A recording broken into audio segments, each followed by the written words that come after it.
میں نا بلکی سیدھی کے ساتھ ایک تو بیٹھا ہوا تھا. And I said, ان کو امی کہتے ہیں نا سارے ان کے مشن والے. تو I said, امی کتنے پیسے چاہیے, میرے پاس ڈونرز ہیں. She said کہ کب دینا ہے. And I said, اسی منتھ. She said 17 لاکھ روپے چاہیے. اتنا آسان ہوتا ہے, آپ کو پتہ چل جائے نا کہ پرپز کیا ہے تو آپ کو پیسے کی ضرورت پتہ چل جاتی ہے.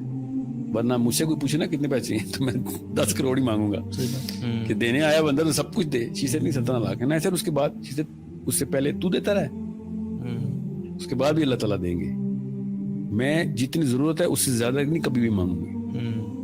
25,000 بچوں کی ماں ہے, صرف اس لیے کہ پاکستانی ہے, کوئی اس بارے میں آرٹیکل نہیں لکھتا یا ٹائم میگزین کے کور پہ نہیں آتی ہو.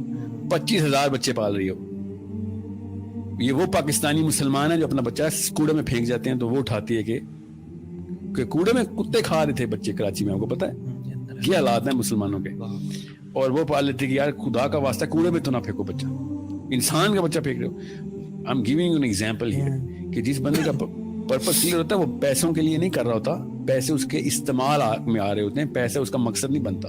جب بڑا مقصد بنائیں گے تو پیسے کی ویلیو پتہ چلے گی آپ کو. اگر مقصد ہی نہیں ہے تو خدا کی قسم پیسے سے ویلیوبل کوئی چیز نہیں, پھر پیسہ ہی بنائیں, کیونکہ پھر آپ کو پتہ ہی نہیں ہے. جس کو یہی نہیں پتا اسلام آباد سے لاہور جا رہا ہے وہ لاہور کے پہلے ہر اسٹیشن کے اوپر انجوائمنٹ کے لیے رک جائے گا. جب اس کو پتا ہے لاہور جا رہا ہے تو کسی بھی جگہ پہ 5 منٹ سے اوپر کہے گا سر اسٹریس ہو رہی ہے, مجھے پتا ہے میں نے کہاں جانا ہے. Why are you enjoying the beauty on the motorway. بیرا کے اوپر شادی کی باتیں نہیں کر رہا ہوگا کہ یہاں پہ کوئی لڑکی دیکھ لیں. Sir he is going to end up in Lahore because he knows he is going to Lahore. Any and everything will be a distraction not an attraction. اگر آپ کو پرپز نہیں کلیئر تو آپ کی ہر چیز اٹریکشن ہے, ہر ڈسٹریکشن بھی آپ کی اٹریکشن ہے. اس لیے ہر بچہ, ہر ویڈیو, ہر مووی, ہر سپورٹس, رونالڈو کو بھی پتا ہے, ٹام کروز کو بھی پتا ہے, اس کو آئنسٹائن کو بھی پتا ہے, اس کو نیوٹن کا بھی پتا ہے, اس کو اسلام کو بھی پتا ہے. اس نے بریانی بنا لی ہے کیونکہ اس کو یہی نہیں پتا کہ حیاکی میں اس نے خود کہاں جانا ہے. No one is a photocopy of the Muhammad sallallahu alaihi wasallam's philosophy. No one. And everyone is wearing a Ronaldo t-shirt. سوچیں تو صحیح, ہر بندہ رونالڈو میسی کی کاپی کر رہا ہے اور محمد صلی اللہ علیہ وسلم کی کاپی ایک بندہ بھی نہیں کر رہا. اس کا مطلب لاہور ہمارا اسٹیشن نہیں ہے, ہمارا اسٹیشن کہیں اور ہے, اور اس کے راستے میں بہت مزے ہیں خدا کی قسم. ایک ہی حدیث ہے جو کہ میں آپ کو وہاں سے اینڈ کرتا ہوں. میں جو پہلی حدیث نبی علیہ السلام نے کہا جب کائنات نہیں بنی تھی تو اللہ تعالیٰ نے صرف جبرائیل امین کو بنایا اور اسے کہا کہ جا کے دیکھ میں نے جنت اور دوزخ بنائی ہے. نبی علیہ السلام نے شاہ فرمایا کہ ابھی تک کوئی بھی نہیں بنا ہوا, جبرائیل امین اور اللہ تعالیٰ کا ڈائلاگ ہے. اور جنت کے دیکھنے کے بعد جبرائیل امین نے اللہ تعالیٰ سے کہا کہ ادھر کون نہیں آنا چاہے گا. اللہ تعالیٰ نے کہا کہ اس کا راستہ دیکھو. جب جبرائیل امین نے راستہ دیکھا تو اللہ تعالیٰ سے کہا کہ یا اللہ ادھر کون آ سکتا ہے اب, who is going to come to heaven, because اس کا راستہ اتنا کٹھن ہے. اور پھر دوزخ دیکھی تو اللہ تعالیٰ سے کہا یا اللہ ادھر کون آنا چاہے گا, یہ کیا جگہ ہے کہ جہاں پہ کوئی انسان ایسا بھی ادھر آنا چاہے گا. اللہ تعالیٰ نے کہا اس کا راستہ دیکھ. راستہ دیکھا تو اللہ تعالیٰ سے جبرائیل امین نے کہا کہ یا اللہ ادھر سے کون بچ سکتا ہے. ایسی ایسی عیاشی, ایسی ایسی ڈیلوژن, ایسی ایسی سلپری معاملات, اتنی زیادہ مزے اس کے راستے میں, کیوں کوئی کیسے کوئی بچے گا ادھر سے. This was the first thing that sets the purpose of every Muslim. ہر بچے کو اس حدیث سے پرورش شروع کریں کہ اصل میں کہانی کیا ہے, اور تب پتہ چلے گا کہ بچے کو پتہ چلے گا. کروڑوں کی بات کر رہے ہو, رک جاؤ, اس کا استعمال تو بتاؤ مجھے. اگر میرا اس کا استعمال ہی کوئی نہیں ہے تو میں کیا کروں گا اس بوجھ کو. حضرت عبد الرحمن بن عوف از دا لیٹسٹ انٹرنٹ ان صحابہ. صحابہ پوچھیں گے کہ عبد الرحمن جنت میں بیٹھے اتنے سال ہو گئے, تو کہا تھا, پیسے کا حساب دے رہا تھا. سوچ, عبد الرحمن بن عوف عشرہ مبشرات, جس صحابی نے نبی علیہ السلام کو نماز پڑھائی ہوئی ہے. This is the صحابی who had the Imama of نبی علیہ السلام. He is the man who is going to enter many years after صحابیز. اور کیا ہو رہا ہے, پیسوں کا حساب چل رہا ہے. ہم نے اتنا ایزی لے لیا ہے. 50,000 سال کے دن کی اگزامپل آپ کو بتا دوں کہ حضرت آدم کا جب بیٹا قابیل, ٹھیک ہے, ان دونوں بیٹوں کا جب قتل چل رہا تھا نا, وہ اور آج میں یہاں پہ بات کر رہا ہوں ویڈیو پہ, ابھی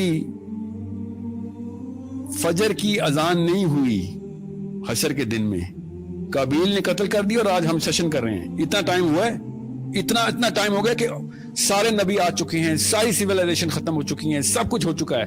ہم اس وقت 2021 میں سیشن کر رہے ہیں, مگر حشر میں ابھی فجر کی اذان بھی نہیں ہوئی. 50,000 سال اتنے بڑے ہوتے ہیں اور ہم نے اتنا ایزی لے لیا ہے کہ ہاں وہاں پہ دیکھ لیں گے. تو وہاں پہ تو کتے کو پانی پلا کے بھی طوائف جنت میں پہنچ گئی تھی, میں وہاں پہ دیکھ لوں گا. 50,000 سال کا مطلب سوچیں کہ اگر ہم اس ٹائم لائن میں اگر حضرت آدم بھی زندہ ہوتے, قابیل بھی زندہ ہوتا, حابیل بھی زندہ ہوتا, یہاں پہ ہم سب حشر کے میدان میں کھڑے ہوتے اور وہی ٹائم لائن چلتی, تو ابھی فجر کی اذان نہیں ہوئی, ابھی تو ظہر کی آنی ہے, پھر عصر, مغرب, پھر عشاء, پھر کہیں جا کے رات ہونی ہے. 50,000 سال کے, کیونکہ یہ 8-9 ہزار سال پہلے کا واقعہ حابیل قابیل کا, جو کہ لکھا ہوا ہے. اسے بھی زیادہ کا لگتا ہے کیونکہ سمیرین تو 16,000 سال پہلے بھی تھے. جتنا بھی تھا, سوچیں ہم نے کیا سوچ لیا کہ میں V8 کے اوپر جنت کا سفر کروں گا, پل صراط کے اوپر, کہیں پہ بھی کوئی ویلیویبل چیز ہے. Every sane man and every wise man نے کہا تھا کہ مجھے میرے جو کفن ہے نا اس سے میرے ہاتھ باہر رکھی. 11 ایگزامپل مجھے پتا ہے کہ میرے بچوں کو پتہ چل رہا ہے کہ اینڈ میں کچھ نہیں ہوتا. یہ ہے رفع دین جو کرتے ہیں ہم, ہر مسلمان بچوں کو بتایا جاتا ہے نا عرب میں, ہمیں یہاں پہ نہیں بتایا جاتا, مجھے نہیں پتا. میری بچپن کی ٹریننگ تھی کہ رفع دین کرنا ہے نا تو یہ اللہ کو بتانا ہے کہ میں خالی ہوں تیرے سامنے. اللہ ایسے کھڑے ہوتے ہیں نا, ناک سے ناک لگی ہوئی ہے, اور اللہ ہمیں ایسے ہاتھ کرتے ہیں ہم کہ یہ اللہ میں کچھ بھی نہیں ہوں. یہ ہے رفع دین کا مطلب. سو دس از بلینئر. کیا کہے گا کہ بینک اکاؤنٹ میں کروڑوں رکھے ہیں, اللہ میرے پاس کچھ نہیں ہے. کس منہ سے ہم باتیں کرتے ہیں؟ So it's a very big problem of philosophy. And کوئی بڑا لفظ نہیں ہے فلاسفی, سمپل سا کانسیپٹ ہے کہ کیوں آئے ہوئے دنیا میں, بس یہ فلاسفی ہے. کتابیں نہیں پڑھنی ول ڈیورنٹ کی یا سائیکالوجی اور اینتھروپولوجی کی. سمپل کہ یہ جنت اس لیے بنی تھی, بڑی مہنگی ہے یار, دھیان رکھیں. اللہ تعالیٰ نے کہا تھا جنت سستی نہیں ہے, پہنچنا ہے تو قربانی دینی پڑے گی. مسلمان ہے تو تکلیف آئے گی. نبی علیہ السلام سے زیادہ تکلیف آ سکتی ہے, نبی علیہ السلام سے زیادہ قریب ہو سکتے ہو, نبی علیہ السلام سے زیادہ مصیبتیں آ سکتی ہیں. نہیں جی نہیں آ سکتی. تو پھر رونا کس بات کا ہے؟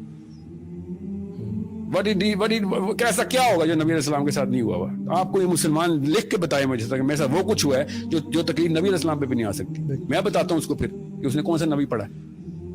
So it's a problem of wherever or whenever we were born. Look back in the history, you will find ہمیں صحابہ کی ضرورت نہیں تھی. گورے بھی منیملسٹک ہی تھے, گورے بھی اکتفا پہ ہی تھے. سائنس یہی کہتی ہے کہ جو ضرورت ہے وہی رکھو, جو نہیں ضرورت خدا کا واسطہ اس کا سوال ہو جائے گا. اور عبد الرحمان بن عوف نہیں بچ رہے سوالوں سے, آپ اور میں بچیں گے ادھر سوالوں سے.